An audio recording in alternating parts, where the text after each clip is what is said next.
Buenos días, buen día, mi nombre es Luz Angélica Beltrán, soy estudiante de agronomía. El día de hoy mi temática escogida es acerca de la fotosíntesis.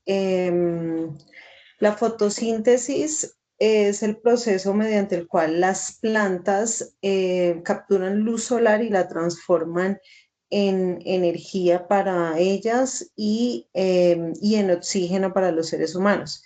La fotosíntesis consiste en dos reacciones importantes que tiene. Una de ellas es la reacción luminosa, que es cuando los cloroplastos toman la luz solar y la, para poderla transformar en energía química como el ATP, el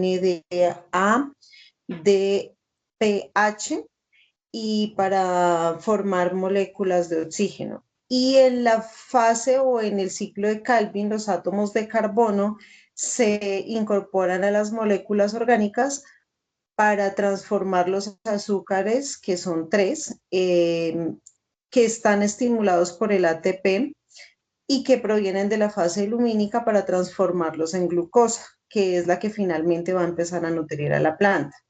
Estas dos fases ocurren en los cloroplastos, más exactamente en el estroma es donde ocurre la fase lumínica y posterior a eso, en el ciclo de Calvin, es el fluido acuoso transparente que se llama tilacoide, se lleva a cabo en el ciclo de Calvin. Este es el que, por decirlo así, sintetiza los nutrientes. La pregunta 14 que yo debía de investigar y responder es acerca de la estructura de los carbohidratos, conformación y estructura de los carbohidratos. Los carbohidratos son monosacáridos y polisacáridos y estos dependen del número de átomos de carbonos que contengan.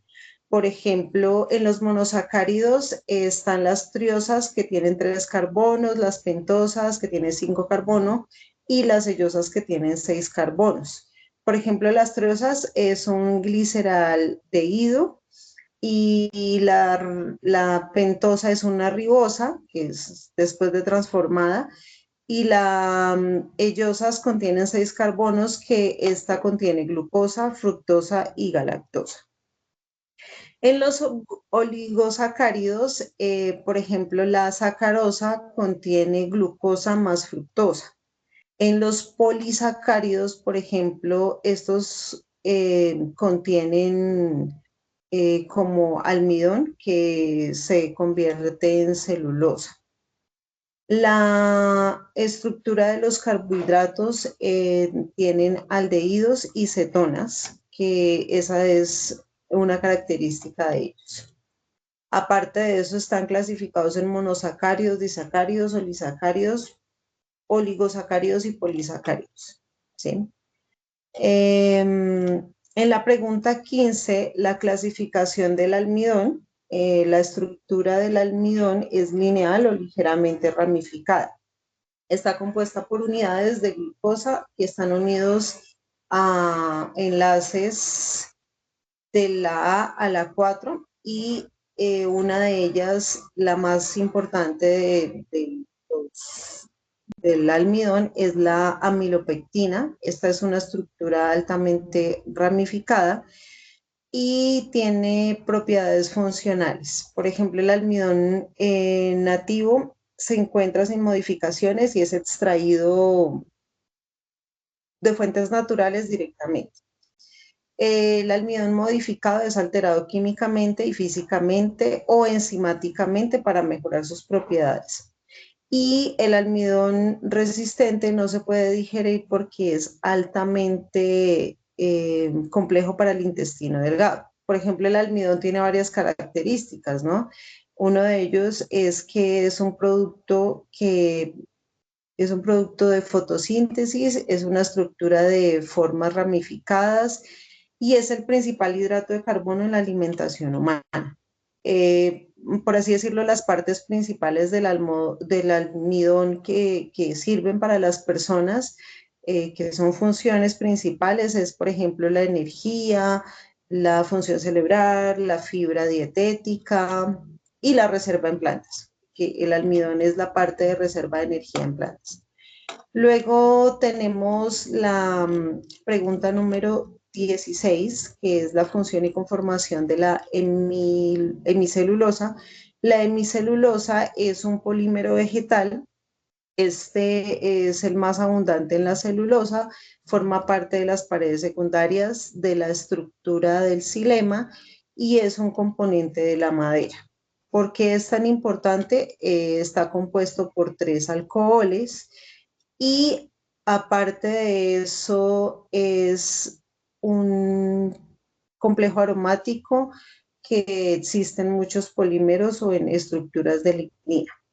Luego de esa está no, estoy hablando de la hemicelulosa. La hemicelulosa es la que le da la fortaleza, por así decirlo, a la madera en concentraciones de agua para que tenga flexibilidad y resistencia a las mecánicas de las paredes en tejidos leñosos.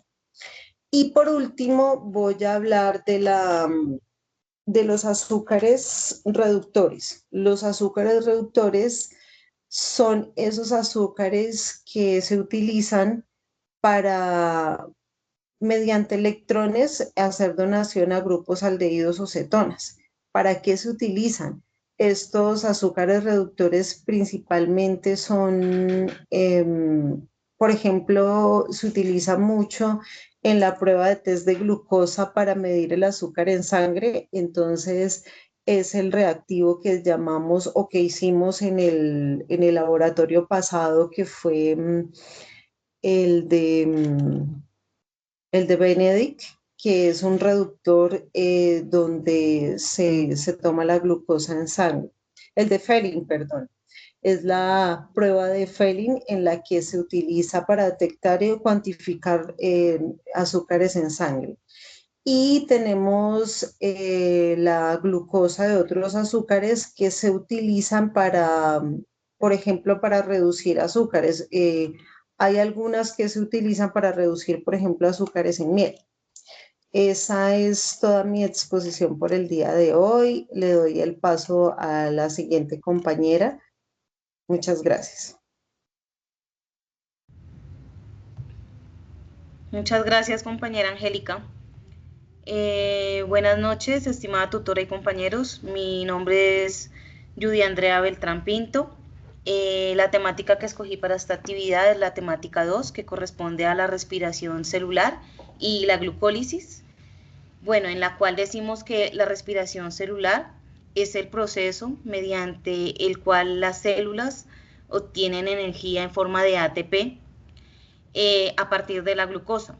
Este proceso puede ocurrir en presencia de oxígeno, llamado respiración aeróbica, o por contrario en ausencia de esta misma, conocida como respiración anaeróbica. La glucólisis es la primera fase de la respiración celular, en la cual la respiración celular ocurre en el citoplasma. En esta, la glucosa pues, se descompone en 2 moléculas de piruvato, generando ATP y 2NADH, en el cual almacenan energía y electrones para los siguientes procesos. En la respiración aeróbica, que ocurre en la mitocondria, el piruvato entra en el ciclo de Krebs, donde se convierte en acetil-CoA, liberando dióxido de carbono y produciendo NADH, FADH2 y 2-ATP. Luego, en esta cadena de transporte de electrones, el NADH y el FADH2 transfiere electrones a proteínas de la membrana mitocondrial, permitiendo la producción de hasta 34 ATPs y formando agua a partir del oxígeno. En la respiración aeróbica, Esta puede generar hasta 38 ATP por molécula de glucosa. Por otro lado, en cuanto a la respiración anaeróbica, se da sin la presencia de oxígeno y se realiza en el citoplasma. Luego de la glucólisis, el piruvato entra en procesos de fermentación en lugar del ciclo de Krebs, en el cual pues existen varios ciclos de fermentación, varios tipos, perdón, de fermentación, en el cual encontramos la fermentación láctica, que es como que es la que convierte el piruvato en ácido láctico, que ocurre como en músculos sometidos a gran esfuerzo y en bacterias usadas en la producción de yogur o queso. Y la otra, que es la alcohólica, que transporta el piruvato en etanol y dióxido de carbono. Este proceso es muy común en levaduras utilizadas para hacer pan, para hacer cerveza, vinos. Bueno, en la respiración anaeróbica solo produce 2 ATP por molécula de glucosa, por lo que es menos eficiente en la producción de energía que en la aeróbica. Las diferencias principales entre ambas respiraciones incluyen el uso de oxígeno, porque pues como vemos en la aeróbica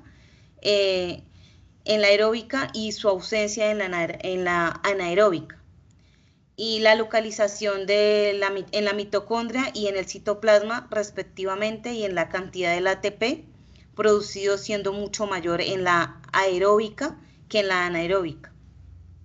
Además, pues los productos finales varían de acuerdo a la respiración correspondiente. Un ejemplo es la respiración aeróbica, que genera dióxido de carbono y agua, mientras que la anaeróbica produce ácido láctico o etanol y dióxido de carbono. Este proceso tiene aplicaciones importantes en distintos ámbitos, como en la agricultura. Por ejemplo, en el compostaje utiliza la respiración aeróbica para descomponer materia orgánica, mientras que en los suelos encharcados, como en los cultivos de arroz, se da la fermentación anaeróbica. Un ejemplo en la pecuaria sería los animales de granja, que dependen de la respiración aeróbica para obtener energía, mientras que la fermentación láctica ocurre en sus músculos durante esfuerzos intensos. Y bueno, ya veríamos otro ejemplo en el sector agroforestal, que es la descomposición de hojas en los suelos oxigenados, en el cual ese sería un ejemplo de respiración aeróbica. Mientras que en la producción de biogás en biodigestores es un caso de respiración anaeróbica. En el ámbito ambiental, la descomposición de materia orgánica en reservas naturales ocurre mediante la respiración aeróbica, mientras que en los humedales y pantanos la falta de oxígeno provoca la respiración anaeróbica, generando gases como metano y sulfuro de hidrógeno. En conclusión, la respiración celular es un proceso fundamental para la obtención de energía en organismos vivos, y tiene un impacto directo en distintas áreas, como la agricultura, como lo vimos en la pecuaria, y pues en general en el medio ambiente. Muchas gracias, compañeros y tutora. Le doy paso a mi siguiente compañero, Joan. Cordial saludo, tutora y compañeros. Mi nombre es Joan Andrei Tamayo Navarrete. Me encuentro en el programa de agronomía. Escogí la unidad 3, ciclo de Krebs, fosforilación oxidativa y gluconeogénesis. Escogí las preguntas 3, 7, 8 y 13. Por el motivo de tiempo, solo voy a decirles la solución y el resumen del póster. La primera pregunta: las diferencias del metabolismo primario y el secundario. Radican. La primera: los metabolitos primarios se encargan en el proceso de crecimiento y desarrollo de la planta, mientras que los metabolitos secundarios son el producto del metabolismo primario. Siguiente diferencia: En los metabolitos primarios podemos encontrar carbohidratos, proteínas, aminoácidos, lípidos, entre otros, mientras que en el metabolismo secundario podemos encontrar flavoides, alcaloides, terpenos, esteroides, cumarinas, y la última diferencia es que los metabolitos primarios son de vital importancia, mientras que los secundarios no son indispensables para la vida como los primarios. La solución de la respuesta 7 y 8: la mitocondria posee dos membranas, la interna y la externa. La externa posee poros y canales permeables, mientras que la interna es muy rica en proteínas e impermeable. Solo pasan proteínas transportadoras. A los pliegues de estas se le conocen como crestas mitocondriales. Y estos pliegues tienen proteínas que producen energía. Las más importantes es la ATP sintasa, que como su nombre lo dice, sintetiza el ATP adenosin trifosfato. Luego encontramos el espacio intermembranoso. El interior de la membrana interna es la matriz mitocondrial, en donde sucede la totalidad de las reacciones, o las más importantes. Y a su vez las enzimas cumplen la función de romper moléculas orgánicas para generar energía. Los procesos más relevantes son el ciclo de Krebs, la beta-oxidación de ácidos grasos y la fosforilación oxidativa. Esta última sucede en la cadena de transportes de electrones. Esta es una de las principales funciones que se produce en el paso de protones desde el espacio intermembranoso hasta la matriz mitocondrial.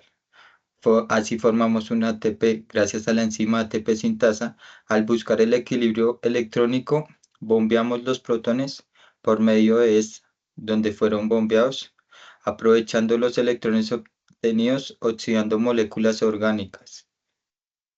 Fosforilación oxidativa. El nombre describe el inicio y el fin, sin que se nos olviden todos los procesos del medio. Las consecuencias de que este proceso no suceda se dividen en 7. Estas son: la primera, reducción de fotosíntesis; la siguiente, aumento en el estrés metabólico; tercero, disminución en la insuficiencia en la respiración celular; cuarto, detención del crecimiento; quinto, disminución de la capacidad de producción; 6, susceptibilidad a plagas y enfermedades; y por último, la acumulación de productos tóxicos. En el ciclo de Krebs, este ciclo es fundamental para la producción de energía en las plantas. Ocurre en las mitocondrias y consiste en generar energía a partir de compuestos orgánicos. La gluconeogénesis es un proceso de emergencia anabólico que permite, a partir de los compuestos bioquímicos que no provienen de la glucosa, como el famoso piruvato. Es muy importante cuando las plantas necesitan producir glucosa y no tiene suficiente glucosa, como en el caso de la noche, por lo que está inactiva la fotosíntesis. El enunciado de la pregunta 3 nos dice: existen rangos amplios de pH, incluyendo algunas plantas, como por ejemplo las acacias. Sin embargo, los efectos negativos en el desarrollo de la mayoría de las plantas se reflejan en la expresión de las proteínas. De la siguiente afirmación, seleccione la respuesta correcta y explique por qué las demás no son correctas. La primera nos dice cambio en la estructura y efecto de la función y viabilidad. La B nos dice cambio en los genes y efecto de la función y viabilidad. La C nos dice cambio en los grupos carboxílico y efecto en la fusión y viabilidad. Y por último, la D, que nos dice cambio en los grupos amino y efecto en la función y viabilidad. La respuesta correcta es la A, ya que nos genera un cambio en la estructura y efecto de la función y vitalidad, por lo que las proteínas enfrentan un cambio en la estructura, ya que el pH afecta las interacciones de esta como los enlaces iónicos, y también afecta su función, por lo que no llevaría a cabo su actividad biológica. Y en la viabilidad de las plantas no llevaría a cabo su defensa ni su crecimiento por falta de la unión de estas.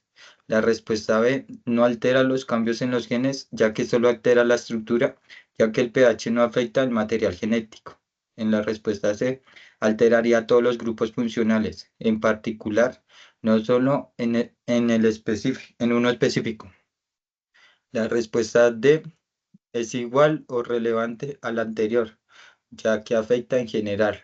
Las conclusiones son muy fundamentales para la planta, ya que permiten obtener energía de manera eficiente al almacenar, suministrar, sintetizar compuestos vitales para tener su perfecto funcionamiento. Muchas gracias, compañeras y tutora. Sigue mi compañera Juana Velázquez con su temática síntesis de proteínas. Hola, mi nombre es Juana Valentina Velázquez y hoy voy a hablar sobre la síntesis de proteínas. La síntesis de proteínas es un proceso fundamental en la vida de las plantas, ya que las proteínas desempeñan un papel crucial en el crecimiento, desarrollo y función de las células vegetales. En esta exposición exploraremos la clasificación de las proteínas, la importancia de los aminoácidos, la estructura y función de las acuaporinas y el efecto de las altas temperaturas en el equilibrio de las proteínas. La síntesis de proteínas es un proceso complejo que involucra la transcripción del ADN en ARN mensajero y la traducción del ARN mensajero en proteínas. Este proceso es fundamental para la vida de las plantas, ya que las proteínas desempeñan un papel crucial en la regulación de los procesos celulares. Las proteínas se clasifican en 4 categorías estructurales: primaria, secundaria, terciaria y tridimensional. La estructura primaria se refiere a la secuencia lineal de aminoácidos que componen la proteína. La estructura secundaria se refiere a las dobles y vueltas en la cadena polipeptídica. La estructura terciaria se refiere a la forma tridimensional de la proteína, y la estructura tridimensional se refiere a la interacción entre varias cadenas polipeptídicas. La clasificación de las proteínas es importante porque nos permite entender cómo se organizan y funcionan las proteínas en las células vegetales. Además, la clasificación de las proteínas nos permite identificar patrones y relaciones entre las diferentes proteínas. Los aminoácidos son esenciales para la síntesis de proteínas. Hay 20 aminoácidos estándar que se clasifican en esenciales y no esenciales. La diferencia química estructural de los aminoácidos es crucial para la función de las proteínas.